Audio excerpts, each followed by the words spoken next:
Assalamualaikum warahmatullahi wabarakatuh. Perkenalkan, nama saya Meili Diana Agustiani dari kelas 12 IPS 2 absen 19. Di sini saya akan menjelaskan masing-masing pengertian dari jurnal umum, buku besar, dan neraca saldo. Pengertian jurnal umum yaitu merupakan aktivitas meringkas dan mencatat setiap transaksi yang terjadi pada perusahaan jasa berdasarkan dokumen secara kronologis beserta penjelasannya yang diperlukan dalam buku harian. Kemudian, pengertian buku besar atau ledger merupakan kumpulan akun untuk meringkas transaksi yang telah dicatat dalam jurnal.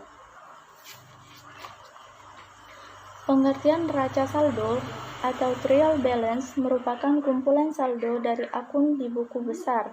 Kemudian, langkah dalam membuat jurnal umum yaitu kita harus memahami analisis transaksinya karena tiap transaksi pasti melibatkan dua akun atau lebih. Akun yang terlibat dalam transaksi ini harus kita cermati penambahan atau pengurangannya, karena hal ini berdampak pada posisi debit dan kreditnya. Langkah dalam menyusun jurnal umum yang pertama yaitu menuliskan judulnya yang terdiri dari 3 baris. Yang pertama, nama perusahaan, kemudian yang kedua, jenis laporan, yang ketiga, periode laporan. Kemudian yang kedua, buat 5 kolom yang terdiri, kolom pertama yaitu tanggal, yang kedua, kolom akun atau keterangan, yang ketiga, kolom referensi atau disingkat ref, kolom keempat yaitu debit, kolom kelima yaitu kredit. Sedangkan di pojok kanan atas itu adalah halaman 1. Yang di sini yaitu halaman 1 untuk bagian jurnal umum halaman 1. Di sini ada soal, pada bulan Juli 2020, Bu Dewi mendirikan salon bernama Dewi Cantika. Transaksi yang terjadi selama bulan Juli 2020 sebagai berikut. Pada tanggal 1, Bu Dewi menyetorkan uangnya ke perusahaan sebesar 20 juta. Di sini pada kolom tanggal dituliskan Juli 2020. Kita pisahkan menjadi 2 kolom untuk bulan dan tahun dan di bagian kanan untuk tanggalnya. Di sini pada tanggal 1, Bu Dewi menyetorkan uangnya ke perusahaan sebesar 20 juta sebagai modal awal. Karena Bu Dewi menyetorkan uangnya ke perusahaan, berarti perusahaan menerima uang yang artinya kas pada perusahaan bertambah. Di sini pada kolom akun atau keterangan, seperti yang sudah kita tahu, kas termasuk harta, yang berarti harta jika bertambah berada di sebelah debit. Jadi di sini kita tulis pada kolom akun atau keterangan kas, kemudian jumlahnya kita tulis di sini uang sebesar 20 juta di debit, sedangkan kreditnya kita kosongkan atau kita strip. Karena Bu Dewi menyetorkan uangnya ke perusahaan sebagai modal awal, dalam kolom akun atau keterangan kita tulis modal agak menjorok. Seperti yang kita tahu dalam aturan pencatatan transaksi dalam akun, untuk akun modal jika bertambah berada di sebelah kredit. Jadi di sini sisi debitnya kita strip dan kita masukkan sebesar 20 juta di sisi kreditnya. Kemudian pada tanggal 3, perusahaan meminjam uang ke bank sebesar 10 juta. Dalam akun atau keterangan kita tulis kasnya, karena dalam perusahaan kasnya bertambah dari meminjam uang ke bank sebesar 10 juta.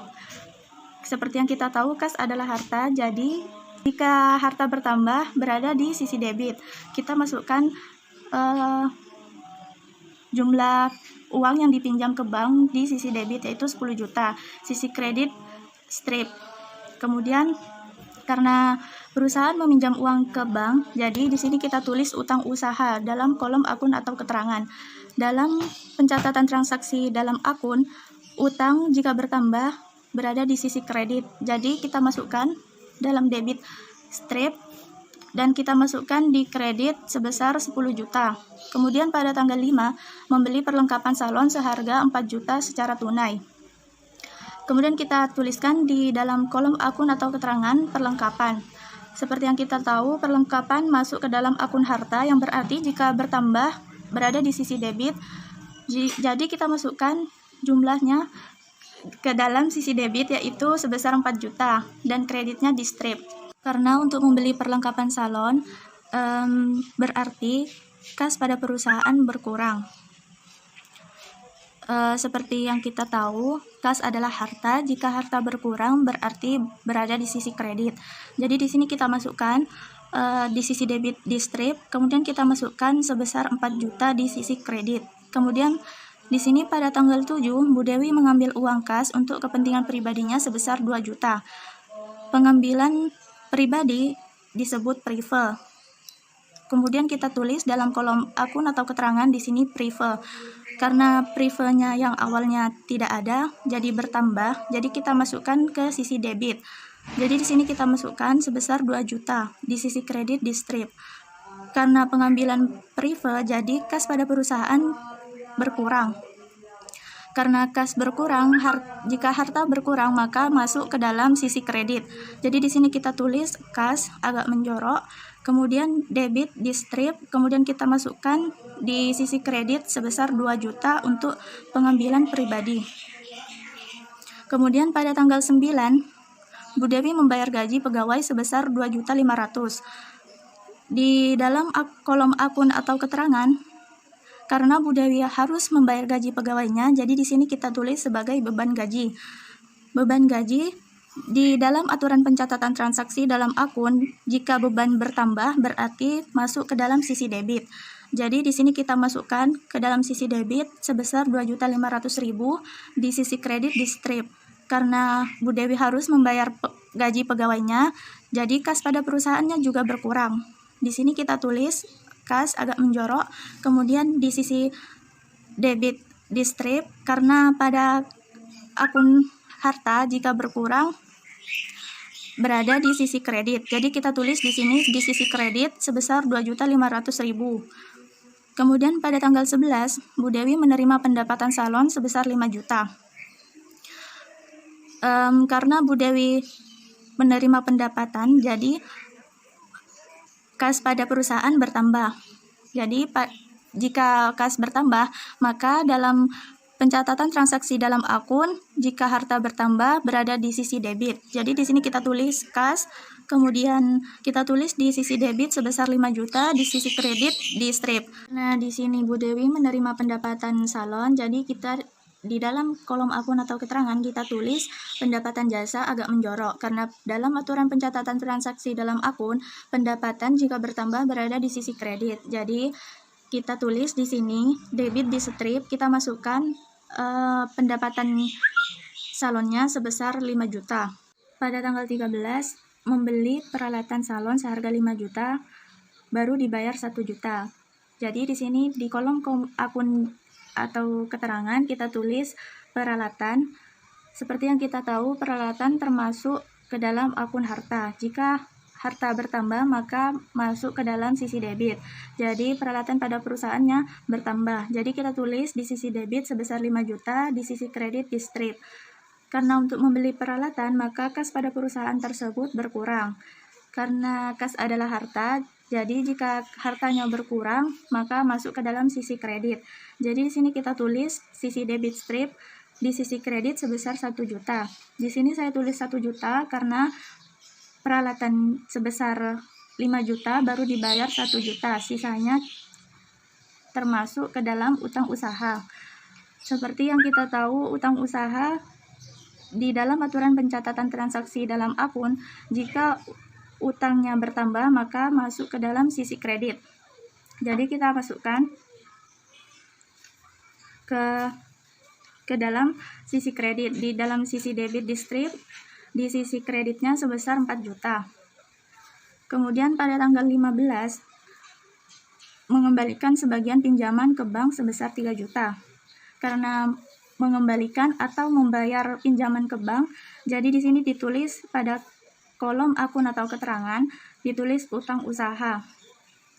Utang usaha jika berkurang berada di sisi debit, jadi kita tulis di sisi debit sebesar 3 juta, di kolom kredit kita strip. Kemudian karena kita harus membayar pinjaman ke bank sebesar 3 juta, berarti kas pada perusahaan tersebut berkurang.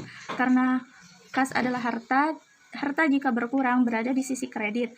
Jadi di sini kita tulis dalam akun atau keterangan kita tulis kas agak menjorok, kemudian di sisi debit kita strip, terus kita tulis di sisi kredit sebesar 3 juta. Karena di sini tidak cukup, maka kita jumlahkan untuk sementara dari seluruh angka di dalam kolom debit dan kredit. Di sini sudah jelas di dalam kolom debit dan kredit nilainya sama, 51.500.000. Ini pada tanggal 17 membayar sewa ruang untuk 1 tahun sebesar 1.200.000.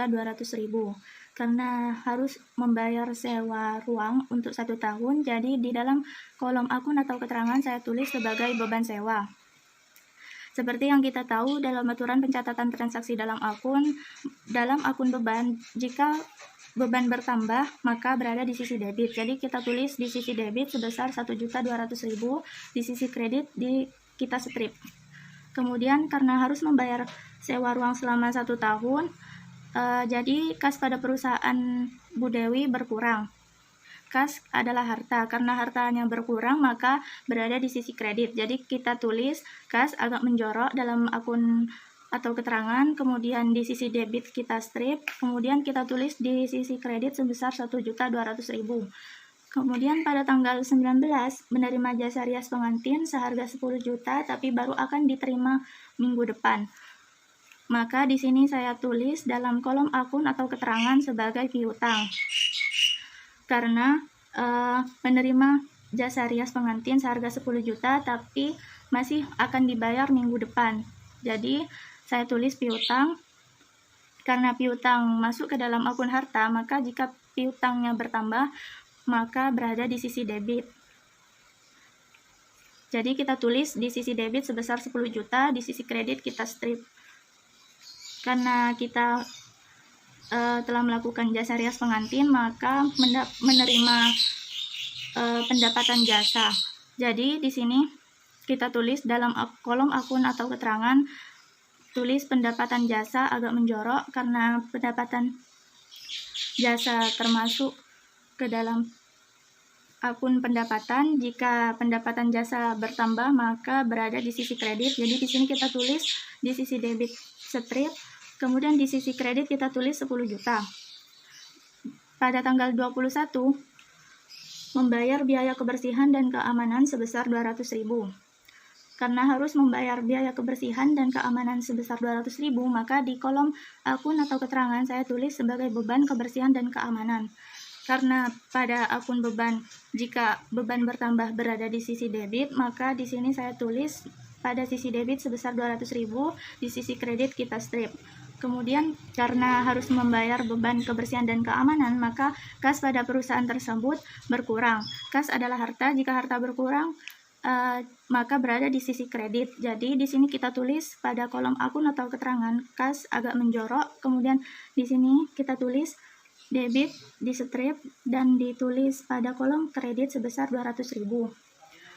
Dan yang terakhir, pada tanggal 23 menerima setengah harga dari jasa rias pada tanggal 19 Juli 2020 sebesar 5 juta. Karena menerima setengah harga maka berpengaruh ke dalam kas perusahaan tersebut. Jadi di sini dalam kolom akun atau keterangan kita tulis kas, karena kas pada perusahaan bertambah, kas adalah harta, maka jika harta bertambah berada di sisi debit. Jadi di sini kita tulis pada sisi debit sebesar 5 juta, pada sisi kredit kita strip. Kemudian karena masih menerima setengah harga dari jasa rias, maka di sini dalam kolom akun atau keterangan kita tulis sebagai piutang untuk sisa harganya yang masih belum dibayar. Maka karena piutang maka kita tulis sebagai di sisi kredit. Jadi di sisi debit di strip, di sisi kredit kita tulis sebesar 5 juta. Setelah itu kita jumlahkan seluruhnya bagian di sisi debit dan di sisi kredit, dan hasilnya sebesar 67.900.000 di sisi debit dan di sisi kredit. Untuk selanjutnya kita posting ke buku besar. Dalam posting buku besar di pojok kiri atas di sini terdapat untuk nama akun, dan di pojok kanan atas untuk nomor akun atau kode akun.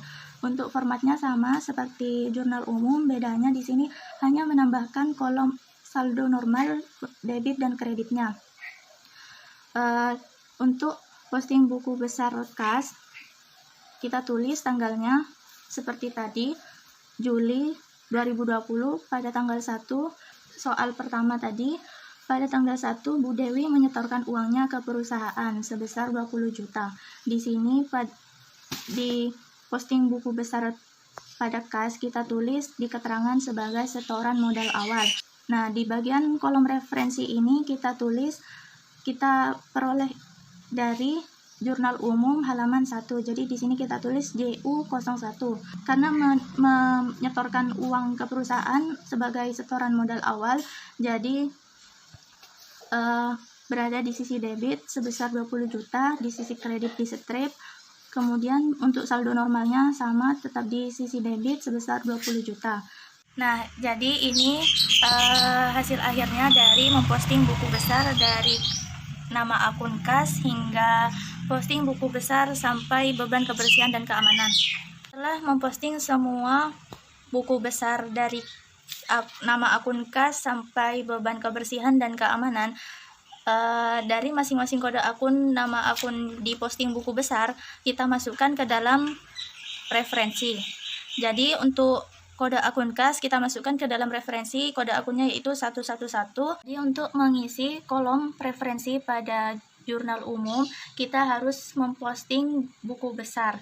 Setelah saya memposting buku besar, jadi kita sudah mengetahui kode akunnya dari masing-masing akun. Untuk menentukan kode akun untuk pada kas, karena kas termasuk pada akun harta, jadi angka pertamanya itu harus 1. Dan 2 angka terakhirnya itu sesuai banyaknya akun yang ada pada dalam soal. Dan untuk kode akun modal itu dalam pencatatan transaksi disebutkan 3, dan untuk 2 angka terakhirnya itu kita ambil dari banyaknya akun yang ada dalam soal. Jadi sebenarnya untuk menentukan kode akun itu terserah dari kitanya, atau kalau dari soalnya sudah ditentukan kode akunnya, jadi kita langsung memasukkan kode akun tersebut setelah memposting buku besar ke dalam kolom referensi pada jurnal umum. Jadi di sini saya sudah membuat laporan neraca saldonya. Seperti biasa, kita pertama membuat judulnya di sini yang pertama nama perusahaan, kemudian yang kedua jenis laporan, yang ketiga periode laporan. Periodenya sama, Juli 2020. Kemudian untuk membuat laporan neraca saldo di sini kita membuat 4 kolom. Yang pertama nomor akun, yang kedua nama akun, yang ketiga debit, dan yang keempat kredit. Nah, setelah kita mengetahui nomor akun, di sini nomor akun kita ambil dari kode akun yang ada pada posting buku besar yang telah dimasukkan ke dalam kolom referensi pada jurnal umum. Jadi di sini kita tulis pada kolom nama akun kas, dan nomor akunnya kita tulis di kolom nomor akun yaitu 111 dan kas, dan ini 26.100.000 yaitu hasil dari jumlah kas pada posting buku besar. Jadi kita masukkan ke dalam neraca saldo di sisi debit sebesar 26.100.000 dan sisi kreditnya saya strip. Kemudian yang kedua, kita masukkan nama akun piutang dan nomor akunnya yaitu 112, sama saya ambil dari kode akun pada posting buku besar yang telah dimasukkan ke dalam kolom referensi pada jurnal umum. Dan di sini adalah hasil akhir dari posting buku besar piutang usaha, kita masukkan ke dalam kolom debit di neraca saldo sebesar 5 juta dan sisi kreditnya saya strip. Kemudian yang ketiga yaitu nama akunnya perlengkapan dan nomor akunnya 113. Sama seperti tadi, saya ambil dari posting buku besar yang telah dimasukkan ke dalam kolom referensi di jurnal umum. Kemudian di sini perlengkapannya sebesar 4 juta, hasil akhir dari jumlah posting buku besar pada akun perlengkapan sebesar 4 juta di sisi debit dan sisi kreditnya saya strip. Dan yang keempat, nama akun peralatan, nomor akunnya 121 sama saya ambil dari posting buku besar pada akun peralatan yang saya masukkan ke dalam kolom referensi pada jurnal umum. Di sini jumlah besarnya peralatan hasil akhirnya yaitu 5 juta, sebesar 5 juta saya taruh di sisi debit dan di sisi kredit saya strip. Kemudian yang kelima, ada nama akun utang usaha, nomor akunnya 211 dari kode akun posting buku besar yang sudah dimasukkan ke dalam kolom referensi jurnal umum. Dan di sini besarnya utang usaha pada perusahaan Bu Dewi sebesar 11 juta. Saya taruh di kolom kredit. Di sisi debit saya strip. Kemudian pada nama akun modal, nomor akunnya yaitu 311 dari kode akun posting buku besar yang sudah saya masukkan ke dalam kolom referensi pada jurnal umum. Modal pada perusahaan Bu Dewi sebesar 20 juta. Saya taruh di sisi kredit, di sisi debit saya strip. Kemudian nama akun prive, nomor akunnya yaitu 312 sama saya ambil dari kode akun posting buku besar yang sudah saya masukkan ke dalam kolom referensi jurnal umum. Dan di sini besar prive pada perusahaan Bu Dewi sebesar 2 juta di sisi debit. Di sisi kredit saya strip. Kemudian nama akun pendapatan jasa, nomor akun 411. Saya ambil nomor akunnya dari kode akun posting buku besar yang sudah saya masukkan ke dalam kolom referensi pada jurnal umum. Dan di sini besar pendapatan jasa pada perusahaan Bu Dewi sebesar 15 juta di sisi kredit. Di sisi debit saya strip. Karena di sini pendapatan jasa termasuk akun pendapatan yang jika pendapatannya bertambah maka berada di sisi kredit. Kemudian nama akun beban gaji, nomor akunnya 511 sama saya ambil dari posting buku besar di kode akun yang sudah saya masukkan ke dalam kolom referensi pada jurnal umum. Dan di sini besar beban gaji yang ada pada perusahaan Bu Dewi sebesar 2.500.000 di sisi debit karena beban gaji jika bertambah berada di sisi debit. Dan di sisi kredit saya strip. Kemudian nama akun beban sewa dan nomor akunnya 512. Di sini nomor akunnya saya ambil dari kode akun posting buku besar yang sudah saya masukkan ke dalam kolom referensi pada jurnal umum. Dan di sini beban sewanya pada perusahaan Salon Dewi Cantika sebesar 1.200.000 di sisi debit. Dan di sisi kredit saya strip. Kemudian yang terakhir nama akun beban kebersihan dan keamanan. Nomor akunnya 513. Nomor akunnya saya ambil dari kode akun posting buku besar yang sudah saya masukkan ke dalam kolom referensi di jurnal umum. Dan besarnya beban kebersihan dan keamanan pada perusahaan Salon Dewi Cantika sebesar 200.000 di sisi debit karena beban termasuk ke dalam akun beban yang jika bertambah berada di sisi debit. Jadi di sisi kredit saya strip. Dan kemudian hasil akhirnya kita jumlahkan seluruh hasil dari sisi debit dan sisi kredit. Dan setelah kita jumlahkan hasilnya pada sisi debit 46 juta dan pada sisi kredit juga 46 juta. Sekian penjelasan tentang jurnal umum, buku besar dan neraca saldo dari saya. Kurang lebihnya mohon maaf. Wassalamualaikum warahmatullahi wabarakatuh.